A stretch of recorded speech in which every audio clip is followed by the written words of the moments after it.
Get this story. The Oregon Department of Education promoting a training program for teachers that seeks to undo racism in math. The Pathway to Equitable Math Instruction Toolkit explains how white supremacy allegedly infiltrates math classrooms, arguing the concept of mathematics being purely objective is unequivocally false, meaning 2 + 2 does not equal 4, and teaching it is even much less so. Upholding the idea that there are always right and wrong answers perpetuate objectivity as well as fear of open conflict. I'm exhausted. Here to react, former Vanderbilt University professor Dr. Carol Swain. Doctor, help me. History, politics, social studies. I get you can have debates. Math, help me here. I have a question. I wonder if those Board of Education members would want their own children taught that 2.2 = 9. And the problem with that racism is that it ensures that minority youth that are taught by teachers who follow that curriculum will be turning out students who can never be mathematicians, they can never be scientists, they can never be engineers or pharmacists, because engineering requires mathematical precision, otherwise buildings and bridges collapse. Pharmacists, if they don't understand math, they would kill patients because they'd never be able to fill the prescriptions.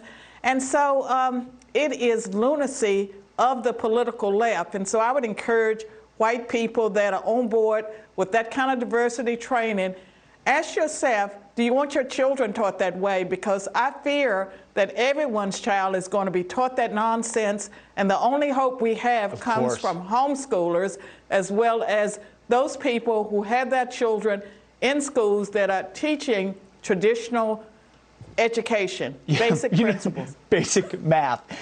You said it right. It's lunacy, but the Education Department in Oregon is defending it in a statement to Fox News yesterday, saying the Equitable Math program helps educators learn key tools for engagement, develop strategies to improve equitable outcomes for Black, Latino, and multilingual students, and to join communities of practice. That's a lot of gobbledygook, Doctor. Ultimately, what they have also said is that white supremacy manifests itself by focusing on finding the right answer.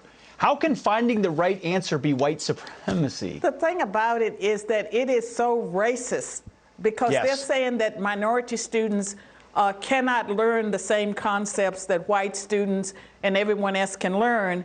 And so they are doing the opposite of what they say, and we were moving towards an equitable society before the restorative justice regime and before the Marxism and critical race theory that started on steroids during the Obama administration. It had been around before, but it is destroying American education and the opportunities not just for minority students, but for everyone's child. Dr. Carol Swain, always spot on. Thank you so much for breaking this down. Thank you. I don't get it, but you called it what it is, lunacy.